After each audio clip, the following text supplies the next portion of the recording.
Well, hello, everyone. This is Elizabeth, Liz Miranda, your bilingual realtor with Casa y Vida Houston. Welcome to our show. We're going to have a great great guest for you today, who's going to be talking to us about TAMACC and talking to us about a trip to China. Very interesting guest. But first, I want to go ahead and give you a little real estate tip. You know, it's my favorite subject, guys. So today, I want to talk to you about what is the difference between down payment and closing costs. And just what exactly are closing costs? Because this is the question that I get the most frequent. People always seem to be confused, like what is the down payment, what is the closing cost, and then they just kind of don't understand what are closing costs. So I just want to give you an idea. Of course, it's different for everyone, but basically the down payment is the money that you give down on a loan. So let's say that, for instance, and of course it depends on what kind of loan you're qualified for, but let's just say that you're going to get an FHA loan and you're going to buy a home for $100,000. Your down payment would be 3.5% of the loan. So the loan is $100,000. Your down payment would be $3,500. If, however, you had a conventional loan, then your down payment could be anywhere between 5 and 20%. So let's just say it's 5%. On a $100,000 home, you would give down $5,000. So you are going to give a higher down payment on a conventional loan versus an FHA. Now, closing costs are different. Closing costs are basically the expenses to do the loan, and also what we call your prepaid money, your prepaids. So let me give you some example of the closing costs. Typically, on a closing cost, on a home, you can expect your closing cost to be somewhere around maybe let's just say 2 to 5% of the loan. It varies, right? But just to give you an idea, I would say on a home that's $150,000 to $200,000, you might expect to pay about $3,000 to $4,000 in closing costs. And I hope you can see this form here that I'm putting here. I typed this quickly up last night, so it's kind of a rough draft, but just to give you an idea so you can follow along on what I'm talking about. Like I said, the closing costs on a home, $150,000 to $200,000, you can expect, let's say, to be about, let's say, $3,500, right in the middle. Now, what are the closing costs? What are they made up? Well, first of all, you've got the lender's origination fee and processing fee. That would be 1 to 2% of the loan. This is an approximation, of course. Your appraisal, which is to determine the value of the home. The lender's going to want that. That could run you up to about $500.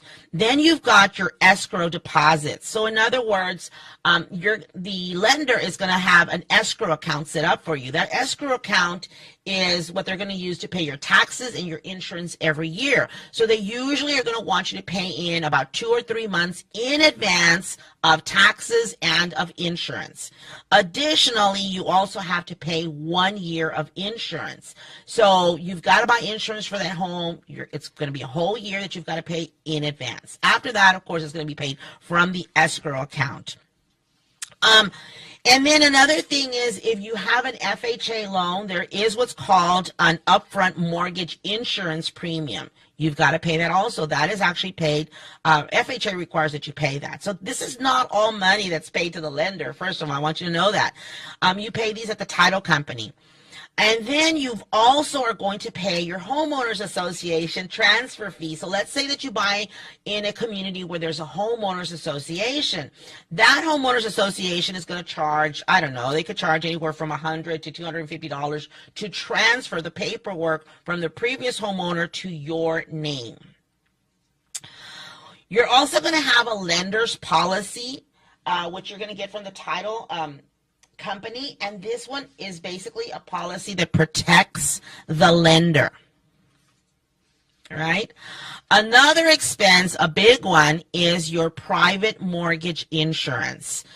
Basically, whenever you buy a home and you're not going to give 20% down, let's say you're only going to give the 3.5%, 5%, etc., you do have to pay what's called PMI, private mortgage insurance. And this basically is an insurance that protects the lender in case anything goes wrong. If you don't pay for your home.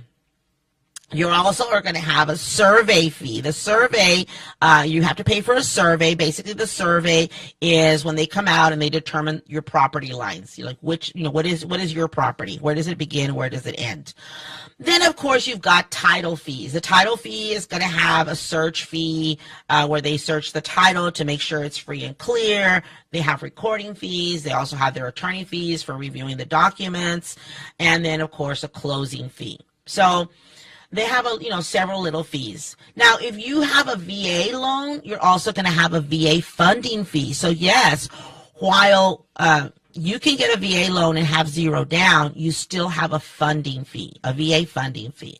So these guys are just some of the closing costs. They're not all of the closing costs. They vary.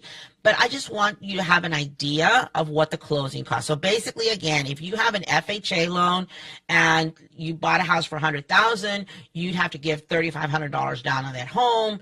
Then your closing costs could total, say, $2,500. So you're looking at a total of, say, about $6,000 that you would have to bring to closing. So it's not just the closing, not the down payment. I have a couple of homes right now that I have listed for sale, and people are calling me and they'll say, what is your down payment? I mean, how much is the down payment? That's all they ask for. They don't take into consideration that they have closing costs. And sometimes people are surprised.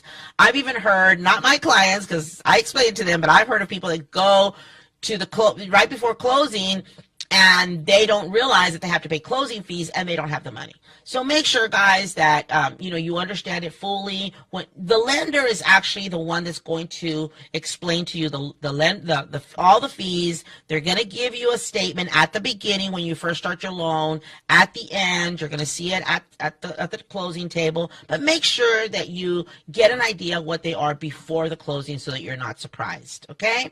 And if you have any questions whatsoever, feel free to contact me. You can always find me on social media. I'm on Facebook. I'm on YouTube, Instagram, Twitter, LinkedIn, you name it. I'm there. Reach out to me. I'm here to help you if you're looking to buy, sell, or invest in real estate. We will be right back with our guest.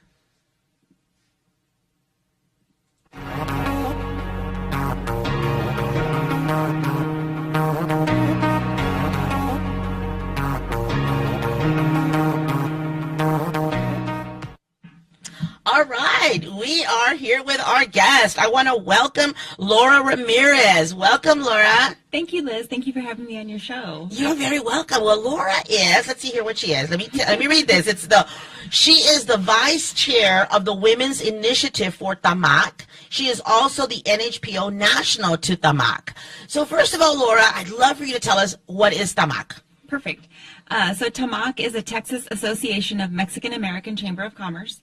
And what TAMACC does, it's pretty much an umbrella that represents or has many of the Hispanic chambers of commerce in the state of Texas, part of the organization. Yes, and in fact, I wanted to point out quickly that, in fact, some of the, for examples, I was looking this up yesterday, and some of them, in fact, are like the Amarillo Hispanic Chamber of Commerce, right? And you've got the Greater Austin Hispanic Chamber of Commerce, Brazoria County Hispanic Chamber of Commerce, Corpus Christi, El Paso, and then here in Houston, they include La Cámara de Empresarios Latinos de Houston and NHPO, National Hispanic Professional Organization, You're right? Exactly right. And then for people down further south, it also includes the Rio Grande Valley Hispanic Chamber of Commerce as well. Yes. So it's spread out through the entire state of Texas, as you mentioned before, all the way from El Paso, Houston, down in South Texas. So it encompasses, the entire state of Texas. Right. And so tell me some of the things that it does, that TAMACC does. Well, one of the big things that it does, we're proponents and advocates for small businesses and also for Hispanic-owned businesses. So TAMACC, one of the big things that we just recently did was we went to Austin, and it was an advocacy day for minority-owned businesses. And we went out there to advocate for some changes that are potentially being made to hubs, which are historically underutilized businesses. It's protection that was pretty much created through the Senate and the House of Texas to offer more contracts to minority-owned businesses. There's going to be some discussion coming up in the legislative time period that's approaching pretty quickly, where potentially that could be changed, and that's going to encompass more demographics, more than just minority-owned businesses. And that's really going to be at a disadvantage to minority-owned businesses.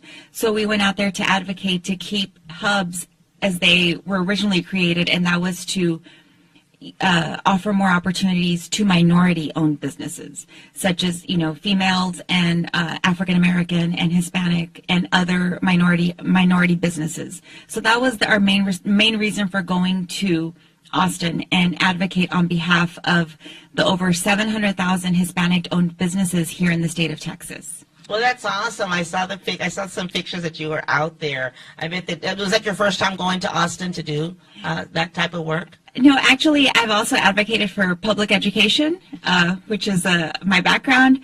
But that was my first time going to advocate for the Hispanic-owned businesses in the state of or minority-owned businesses in the state of Texas. So it was quite the opportunity, and also it really put us in contact with a lot of the lawmakers that that really go out there and have a say in what's going to take place as far as minority-owned businesses. Yes. Now, isn't that one of the things that I think TAMACC does, that they make, I guess they let businesses know when there are opportunities maybe for them to get some contracts? Yes, that is a huge part of TAMACC, so I'm glad you mentioned that.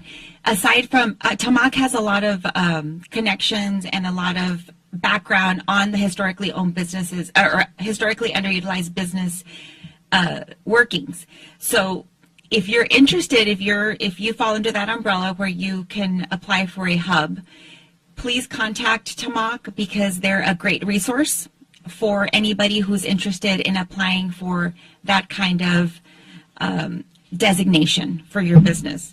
So not only are they a great resource, but they're also available there to guide you and to put you in the right path so that you can apply to become a hub in the state of Texas. That's awesome, because I think that's one thing that, oftentimes businesses don't know.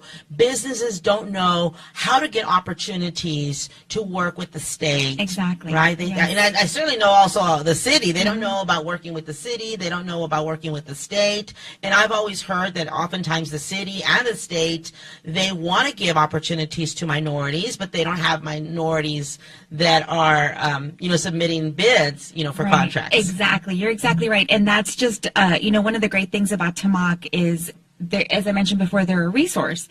Just like, all of the resources that you gave out right now for real estate, that's what TAMACC is there for, to do for businesses. It can be quite overwhelming when you go and you apply for a contract, or you go and even submitting documentation to open up a small business in the state of Texas or in the county.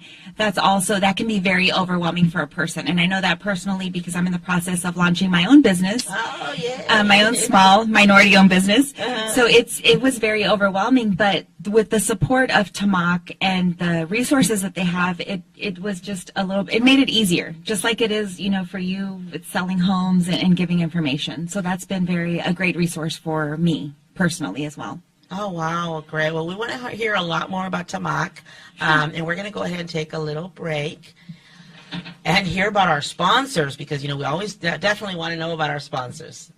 They are the ones who make this show possible.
Well, welcome back. We are talking to Laura Ramirez with TAMACC and NHPO. Let's not forget about NHPO. So yes, explain definitely. to us this. We have you here as the NHPO National to TAMACC. Explain to us what that is. Well, I'm the NHPO national liaison to TAMACC. About 3 or 4 years ago, I became involved with NHPO Houston, and I became a member. And through that organization, I was able to attend the Leadership Institute. Yay. And I believe you attended as well. Yes, of course, class 7. Class 17, best class ever. I don't know about that. But yeah, we'll decide that later. But so I was able to attend the Leadership Institute, which is a great institute if anybody's interested. I know that that's something that they're going to start recruiting for pretty quickly in the near future. And it's just a great opportunity for you to go and network with people and really learn how to be an advocate for the Hispanic community and also for any issues that are up and coming. And you know that there's a lot coming up in our election time period. So it's just a great way to become an advocate and be involved.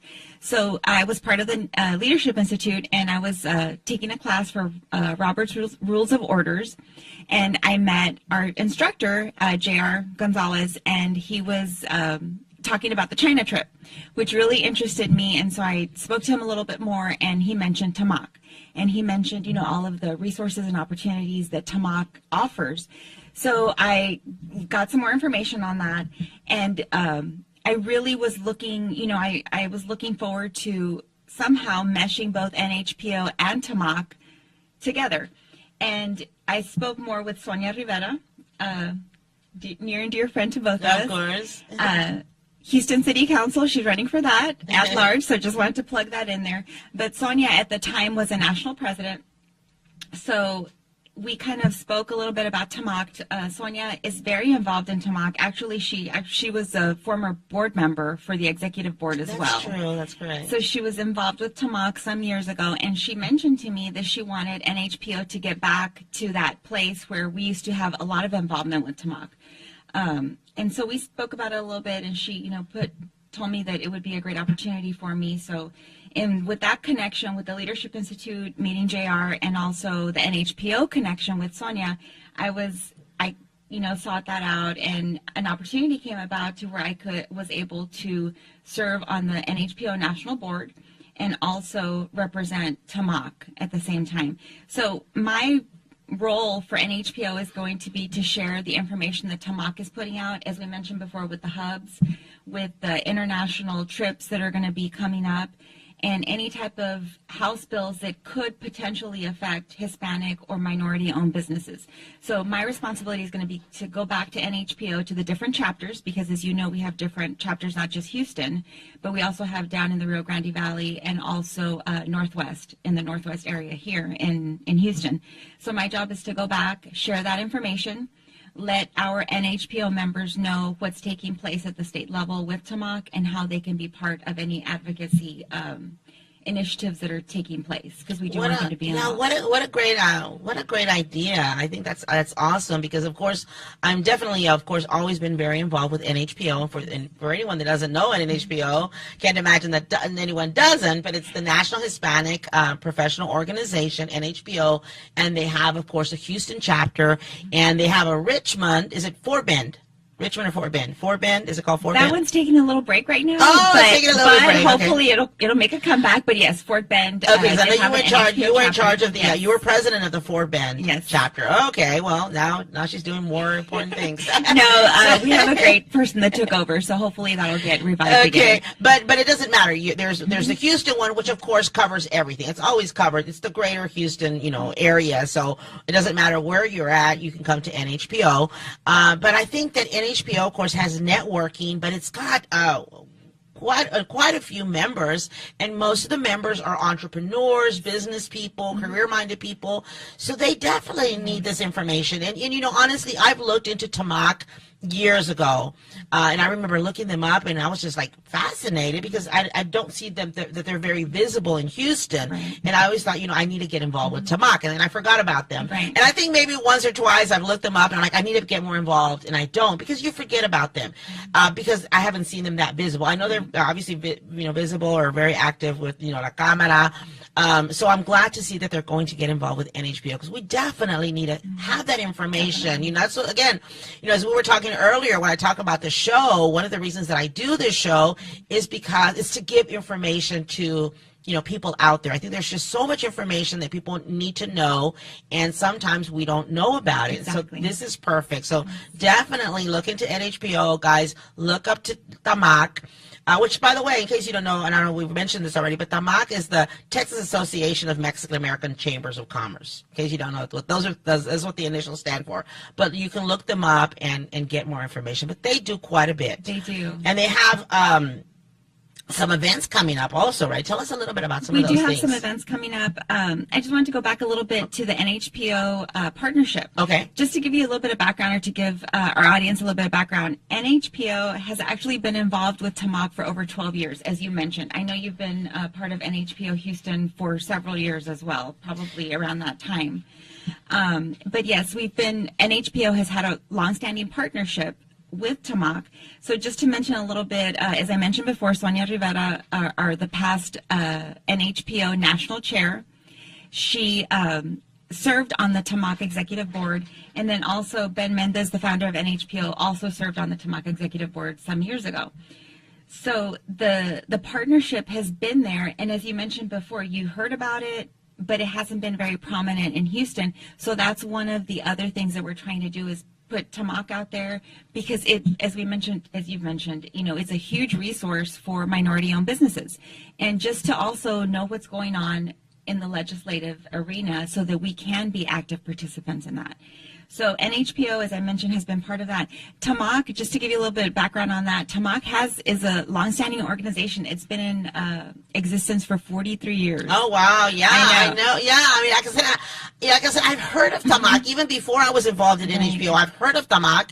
And then when I was in NHPO, I heard about TAMACC. But like I said, I haven't, and I've heard about them, but like I said, I guess I haven't participated. That's why I don't see it that often. But I'm glad to see that they're going to be much more active in Houston with NHPO. Yes, and that's the exciting part. And, being in existence for 43 years gives them a lot of credibility, a lot of, respect in all arenas. So one of the big things that I've noticed is a lot of the legislatures that are trying to push forward some of these business initiatives, they reach out to TAMACC, and they serve on a lot of their advisory committees, because they do want to know what's happening in the Hispanic community, and TAMACC happens to be a leader in the Chamber of Commerce industry and business, so they do reach out to them a lot and get their input. So it's just a great organization to be part of. NHPO is a great organization to be part of, and also TAMACC partnered with NHPO. I believe that within the next couple of years, it's going to be an unstoppable organization together. Yes, I agree, absolutely. I tell you what, I certainly am more interested in becoming involved in TAMACC. I absolutely am.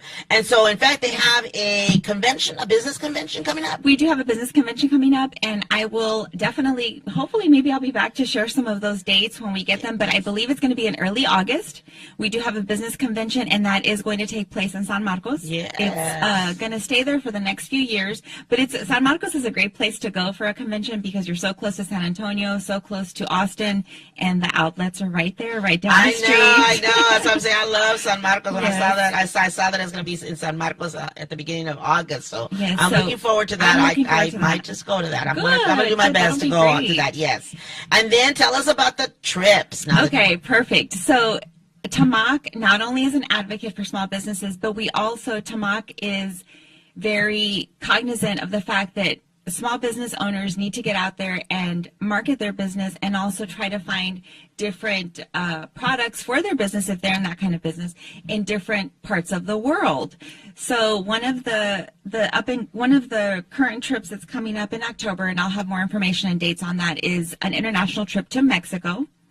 It's going to have a lot of aspects to it, a lot of facets to it, and there's the international business trip is one of the highlights for that.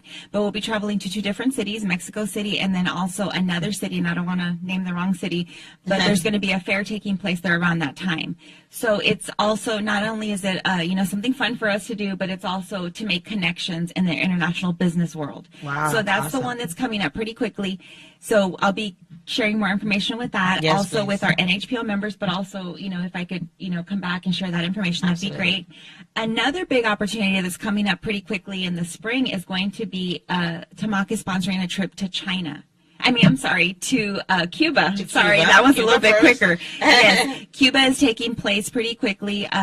And if you go on the website, it's at TAMACC.org, I believe. It just switched over, so I apologize. I think it's TAMACC.org is what I saw the last one. So if you go and you're interested in that, the trip to Cuba, the deposit is pretty quickly. So tomorrow. Yes, it's tomorrow. Tomorrow. But it's going to be a great cruise to Cuba, and it's going to be a 5-day cruise. And the trip is going to cost anywhere between $2,100 to $2,500, depending on the type of room that you choose. So that's the one that's coming up next. We also have a great once-in-a-lifetime opportunity to travel to China. That is also going to be a business trip, if anybody has any business ties in China. But also, it's a 9-day trip where we get to visit 4 different cities in China. So it is a great opportunity. Who doesn't want to go and stand and walk on the Great Wall, run on the Great Wall of China, and also visit many of the other landmarks in China? So there's the website. If you have some more interest in it, it's called discoverchina.us. It's going to be sponsored through NHPO and also TAMACC. You do not have to be a member. We'd love for you to be a member of either or both organizations. However, you do not need to be a member to go on this excursion. Also keep in mind just some highlights about the excursion. It's going to be the China trip, and I'm going to get some solid dates on this just because we want to give people more opportunity to plan and go on this trip.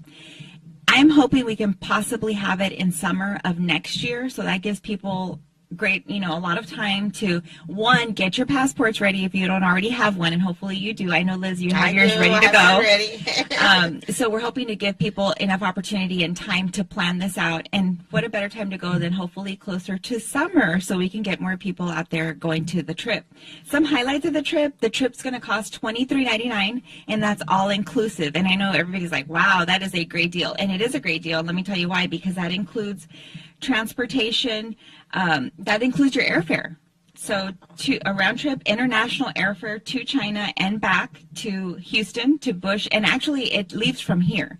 So if you live in Houston, you don't have to go anywhere other than to Bush Intercontinental Airport to get on that flight to go to China. Oh, wow. It's a nonstop flight to China. Wow. Do you have any idea how long of a trip it is? Yes, it's going to be a 9-day trip. No, I meant the flight. The flight. Oh gosh, I know that it's believe it's about an 18-hour flight, 14 to 18-hour flight. So it's a long time. You're going to be on that plane a long time. But the neat thing is that it's always organized to where we fly out at night. So hopefully, you can sleep. Yes, you get to sleep for 18 hours. Yes, you can, or at least most of it. So yes, that's a great way to organize it. So we leave at night, arrive in China. Of course, it's totally different time gap that you have there, but a couple of other highlights is it's all inclusive. So it includes 4- and 5-star hotels in China. It also includes 3 meals a day, and it includes the deluxe bus tours. The other thing too is, yes, go ahead, and if you want to start learning, the language over there. However, you will be guided by English-speaking tour guides, which is great, because how fluent can you get in Spanish between now and the time, that the Chinese, trip? I'm sorry, I just said Spanish. Yes, in Chinese, how fluent can you get within a short amount of time? Although, there are some people that can do it. Yeah. But you will have English speaking tour guides, so stick with the tour. You'll get to see great things, and you won't really have to. You can pick up some words here and there, and then admission is free to all of the attractions that are part of the trip. Wow. So it's a great opportunity, and like I said, I'm going to get some dates because we do have to plan out ahead of time because of we have to get the passports approved and all types of, red tape has to be done, but that's all done for you once you sign up for that trip. So you don't have the dates yet, but it's going to be next year. Exactly. Possibly in the summer. Now, do you need registration now to know how many people? Yes. Is that what it's Thank about? you for mentioning that. So yes, we do need registration. There is going to be a $300 deposit that is requested. So I believe it's $399. So the additional $2,000 needs to be paid by a certain deadline. So all the deadlines are set. We just need to get the dates solidified. And as I mentioned before, originally we wanted to do it in October, but we're looking at possibly next spring, hopefully summer, so that we can get a bigger interest and people can really plan out and have, everything ready for them to go to China, because we have to get all of the paperwork in 3 months prior to departure date. So that, we just want to be able to give people time to think about if they want to go, get their passports ready, get all of their documentation ready, and just really plan for this once-in-a-lifetime excursion. Yeah. Now, this is an excursion. It's not a business trip. Is that correct? It can be viewed as a business trip, because if you think about it, it's international business. You're going to go. There's a possibility, working with the tour company, we can possibly get you meetings there, depending on what kind of business you're at. That's something that we can do through our organization, and just talk to us beforehand. We're there to help, ask any questions. But it can be viewed as a business trip because it's international trade. We do get to go to different markets, and think about it, China is the leading wholesaler in the world. So it depends on what kind of business you're in, but it can be, also seen as a business trip. Yeah, but what an opportunity. I mean, opportunity. I think it's many people, of course, want to travel, but maybe they don't have someone to travel with. Right. Or maybe they don't have a reason, they don't have someone to travel with, and what a great opportunity. And then to go somewhere different. I definitely would love to go somewhere like to China. And then also, of course, to Cuba. That would just be amazing. I can just imagine. I mean, I've seen only pictures and videos of Cuba, and I can just imagine, how beautiful it must be, every old. I mean, everything. I just imagine everything, back in time, cars from the 60s and the 70s, that sort of stuff. So yeah, and if you look at the TAMACC website, all the information is there for China. It tells you, and like you mentioned, the old cars, that's part of the you can take an excursion to do that, because it's going to be on a cruise, so the cruise ship will take off, and I believe it's taking off from Florida. But the cruise ship will take off, and it'll be at sea. And the dates for Cuba are April 21st through April 25th. So it's long enough to where you get to see a lot of things over there, but it's short enough to where, you don't have to take a large amount of time off. So just something for people to be thinking about, but think about it quickly, because the deadline is tomorrow. I sure hope JR extends that. JR, if you're watching, you need to extend that. Give us another week. Yes, that would be great. So we've got April of 2020, right? Yes, is the Cuba cruise, which I love the idea because it's not very far. But the deadline is tomorrow to give your down payment of $250. We hope they extend it. Yes. Then we've got the trip to Mexico, which is going to be in October of this year. Yes. Yes, I'll get specific dates. We were trying to figure out how many days long this trip would be, and specifically what it would encompass. Because as you know, when you're trying to plan out something, you want to know what your days are going to look like and what's going to be taking place. So we'll definitely be sharing those dates, and that is a great business international opportunity. But it's also, as you mentioned, just a great leisure thing if you want to travel. Yes. So yes, definitely there are those 3 upcoming opportunities to travel internationally. So what I've learned from TAMACC is always have your passport ready, because you never know what opportunity is going to be coming up for you to travel. So that's pretty exciting, and so it's an exciting component of being part of the TAMACC organization. Yes, and then of course, and so China is next year. So maybe we can do all 3. Exactly. That would be great. Yes. So Laura, how can they contact you if they want more information? They can contact me. There's my information. My phone number is 281-710-3751. You can also go on the tamacc.org website, and also the Facebook website. I'm also on social media. Just look me up, Laura Ramirez. Also, if you go to the discoverchina.us, my information is also on there, along with JR's information, since we're going to be the leads for coordinating the trip to China. So all that information is on discoverchina.us as well, and I forgot to put that on the page here, but that's also, the information is on there. You can also reach me at Laura Ramirez NHPO at gmail.com. Is it .com? Probably. Gosh, there's so many .coms Maybe and .org. Maybe but it's Gmail. So you can reach me via Gmail is .com. Gmail.com. Okay, gosh, I just got confused a little bit. So you can reach me there as well. So it's Laura Ramirez NHPO at gmail.com. You can email me, ask me for any details as far as the website information, dates, and then also we'll be posting them on social media. So just follow us with the TAMACC website. You can follow me as well on social media, and you'll be getting more information. So it's an exciting 2020. It sure is. It be absolutely exciting. is. And so, and we'll certainly be bringing you more information as, they set the actual dates. We'll let you know, and we'll keep reminding you, and hopefully we'll also have Laura come back and give us more information. That would be great. So, Laura, I want to thank you so much for all the information, and we're Thank really you for looking having me. I'm looking forward to joining you on one of these Great. trips. That sounds great. Looking forward to that. And certainly getting more involved with TAMACC. Absolutely. Yes, definitely. All right. Well, thank you so much, Thank guys. you. We'll all see you guys next week. Remember that we are live every Thursday at 11 o'clock. Of course, the show is recorded, so you can always watch us on our Facebook page, which is Casa y Vida Houston. We're also on YouTube, so you can always see us on YouTube, Casa y Vida Houston also. And, of course, we're on Instagram, Twitter, and LinkedIn. You can find us everywhere. And we will see you next week. Bye-bye.